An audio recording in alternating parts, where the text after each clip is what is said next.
there have been different methodologies to let us try to figure out what this wall thickness here actually is. But I'm going to show you a way here in a second. I'm going to show you right up so we can see exactly what the wall thickness is that we're going to use.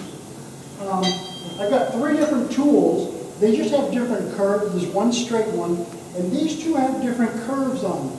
What I'm looking for is a tool, like this one, for example, was good for that vessel that's got the real flat top, so that I could get right in there. And what I was doing, basically, is just looking at the tools to see which one might do the best job getting in parallel to that curve there. The bits on these tools, and I'll pass this straight one around, they're just a piece of 5/16 drill rod that are ground to a round nose scraper. That's all it is. And that's what the tool that we're actually using here. Okay, let me stop yapping and get this shown road. So I'm switching tools. That's the only thing that I've done different to date. And you're setting that curve, oh, you're not, it's right at, okay. Right on the tool rest. Okay. Yeah, I do. I want that right on the tool rest. The reason that Trent sells 2 articulated arms. One's what he calls a 1/2 inch, and he takes 1/2 inch tools. And then he sells this one, which is 3/4. The 3/4 one was a little bit more money. But I had all of the tools from other arm brakes, like the Sorby system and all that. They all fit in here. So that's why I went with this heavier one. Had nothing to do with heavy dutiness of the actual cutter itself. Okay. Charlie, is that cutter head replaceable? Yes, you just heat that up with a little propane torch, and that little tool bit just pops right out of there Okay. once it gets hot. It's just held in there with super glue. And then you just put some thick super glue in it and stick it on the hand. And that's how the handmade tools that we used were actually made. Now, prior to using this system, what we would do is use this as a laser. And many of you might, I don't know, has anybody here got a laser system? Yeah. But this is where the laser was. This is the arm and everything from my one-way hauling system. I took the whole laser mechanism off and I replaced it with a camera right there. This camera that I'm using is a little surveillance camera. It's 1 5/8 inch square, 1/2 inch thick. It's a little teeny thing. I got this box in the mail when I bought this camera, and I kept taking stuff out. I took the cords out. I took this out. I said, okay, what the hell's a camera? Right down in the bottom of the box, this little camera right here. And I'll show it to you later. But the camera, all this cord, the battery adapter, and everything is $29.95. So it's not much money at all. Not much money at all. Okay. Let me just, I just want to go back and stop talking and just make sure that I've got things snuggled up. So I'm back to where I was with the hauling system, except I've got this overarm on here, and I've got a little camera set up right there. Now, we'll turn on, hopefully, cartoons. And I've got to plug in the camera. Looney Tunes on here. There we go. Let's just say a second. Come on, guys. Come on, baby. That's like a monitor. It's just that's a regular TV. This is not the TV I use at home. I have a little one down there, but I came in here and I, oh, there's a nice stuff. I came in here today with big intentions. My intention was, I was going to show you this, my little TV screen, and then I had another video camera on that, and I was going to project it up on that screen. Didn't work. So here we are. Went home, got a bigger TV, and here we go. So, my video camera is focused on the cutting tool, right there. Okay? So, we're looking pretty good. Now what I'm going to do is I'm going to take a piece of clear plastic film and I'll take that over the TV screen. My wife would be totally pissed if I write on the TV screen. Sorry. Couldn't help. I can't even see that. Okay. So you can see now, I've got the camera focused on there, and I'm going to go right inside the vessel. So that's easy. Okay, so now, what I'm going to do is with this out here somewhere,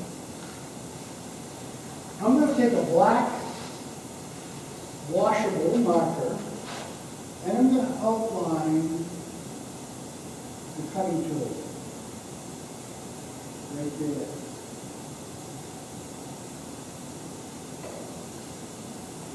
Just right there. Now watch what happens when I go inside the vessel. Oh. There it is. So now, what I'm going to do is I'm going to say, okay, I think I would like to have my wall thickness be a quarter of an inch. Oop, let me turn that on. So what I'm going to do here, come on now, I'm going to try anyway, with that right on there, and my quarter inch is right here. So I'm going to take a red marker and I'm going to make a mark right around there. Now, it doesn't matter what size it's at. That's not a quarter of an inch. Well, it is according to the camera, so just, you've got to go by that. And we're going to put a mark right around there. So now, when I'm inside the vessel, all I've got to do simply is line that red line up with the outside there. I'm going to quarter inch thick. Ingenious. It's unbelievable. It's an old Indian trick. It is. I said, who has time to think this stuff? That's what I want to know. How does the camera see through the wood, which is now up to 1.5 inches thick? It doesn't. It's not seeing between them. It just, this is just, what it's seeing constantly is the tool. It's just staying right with that tool. I must admit, it took me about 20 minutes to get my head on what I was actually seeing, but let's fire it up, see how it goes. So we can go right in here now. Wow. I'm going to go right off the hand. We want to get that to be a 4 minute step. Right there.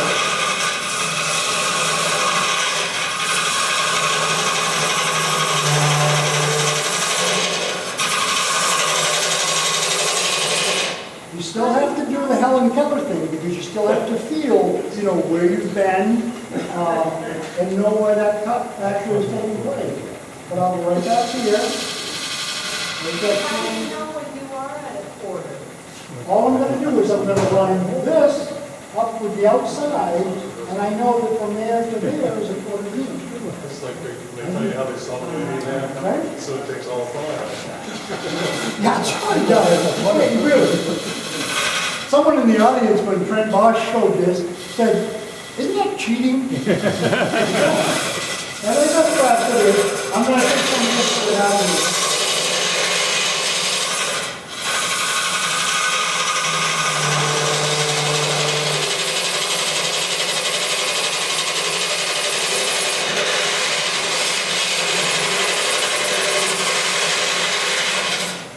Now I'm going to stop and just blow. What have you got to be careful. You get so enthralled in this that you don't stop at, like, there's lots and lots of chips in here.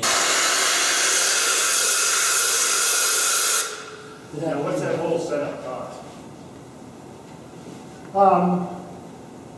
To do, for the camera thing, you know, if you've got a TV, which I had two, and $29.95. No, I meant the articulated arm. Oh, the articulated arm,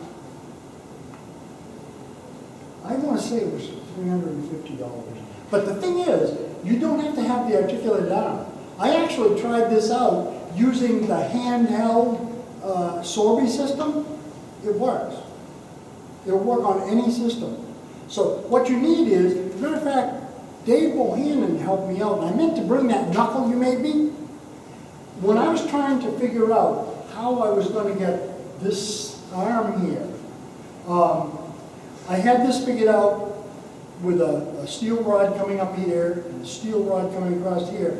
And Dave made a wooden knuckle you could tighten on, and I will make sure to bring that next time. But any type of a gadget will work for this. This camera here is a Swann, S-W-A-N-N, is the manufacturer, and it's an AD-120. But it was, the only reason that I know about this is the one that was on the video I watched, and then when I tried to get it, it wasn't available for a little bit, then all of a sudden it's on the market. But, I mean, I don't even know how they can make this thing for $29.95. It has its focus, you can focus it right here. I mean, how do they do that? You know, they just paying those little folks over there not much money, I guess, to make them. Okay, I'm gonna go back in here, and I'm just gonna clean up this neck right here. And that's gonna show me. And I'm gonna go over here. Okay, I'm gonna line up right up to the outside of that vessel.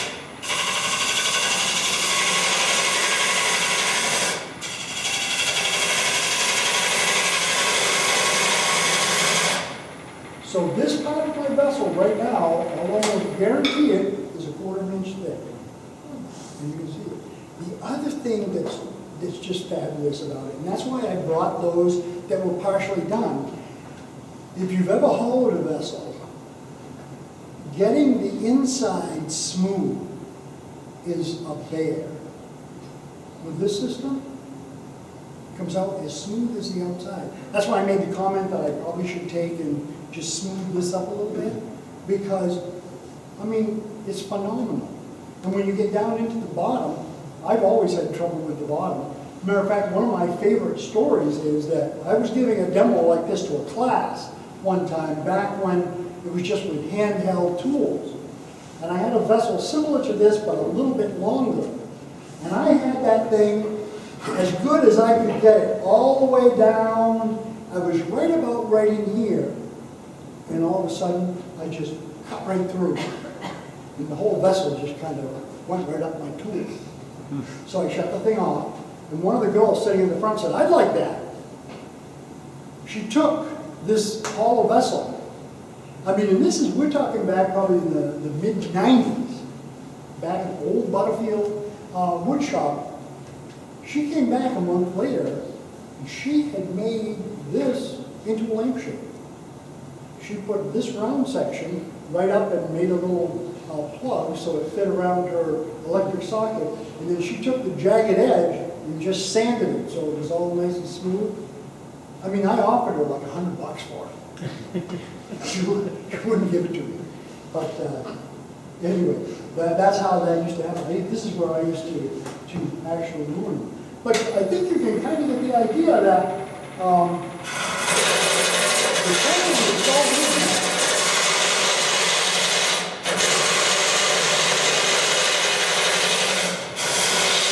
I'm gonna try to get it so I go around that corner.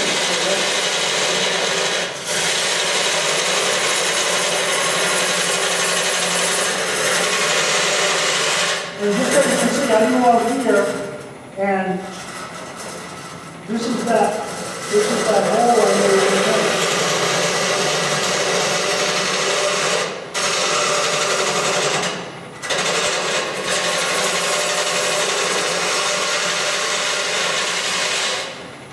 Now we can got to void out. You can feel the chip build up. You can actually feel it.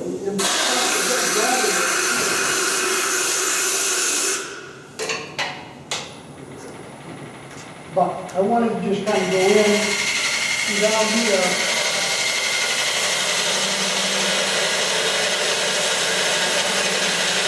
Right there, you're at the quarter inch. Right Yep, there, you it's are. exactly the quarter inch. If I take calipers now and feel this, that's a quarter of an inch right down to about right there. It's phenomenal. And, you know, as Trent said, for people turning on the vessels, it's a game changer. I mean, I've been talking a lot, and this is almost done. So if I'm alone in my shop, literally 15 minutes, I can have a whole vessel done, and it will be really nice on the inside. The other thing that I like is that I will be able to, down here at the bottom, I like to not have a sharp corner there.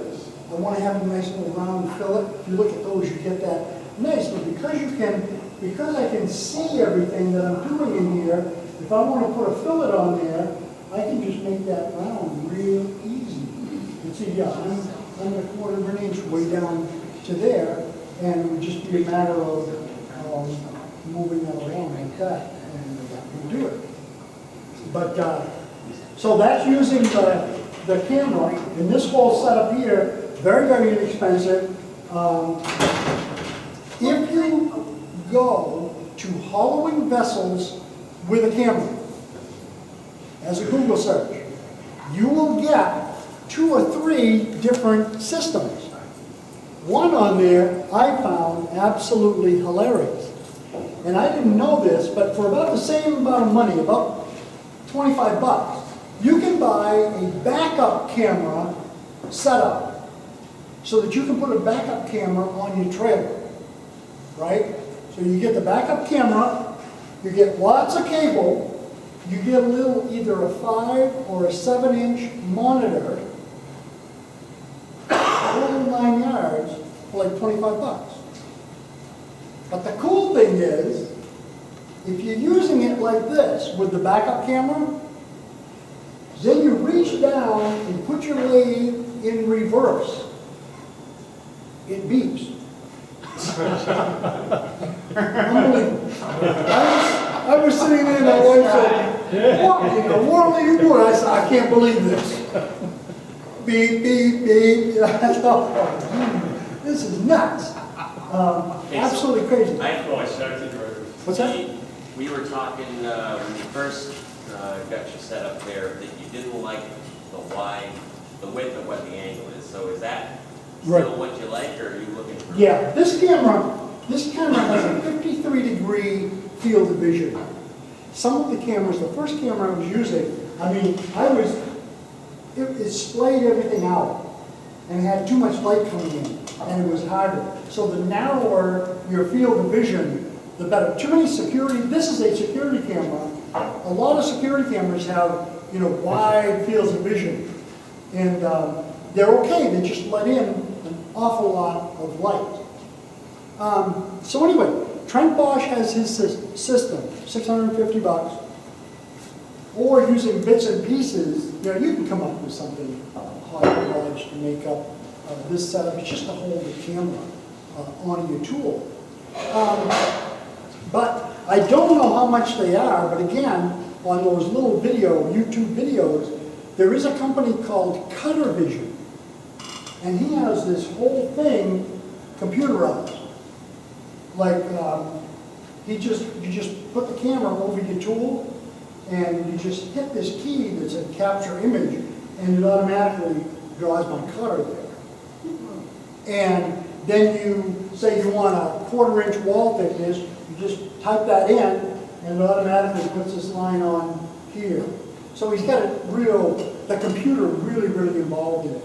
To me, it seemed like way overkill, because I'm just seeing the dollar signs put back and forth in the use of this thing.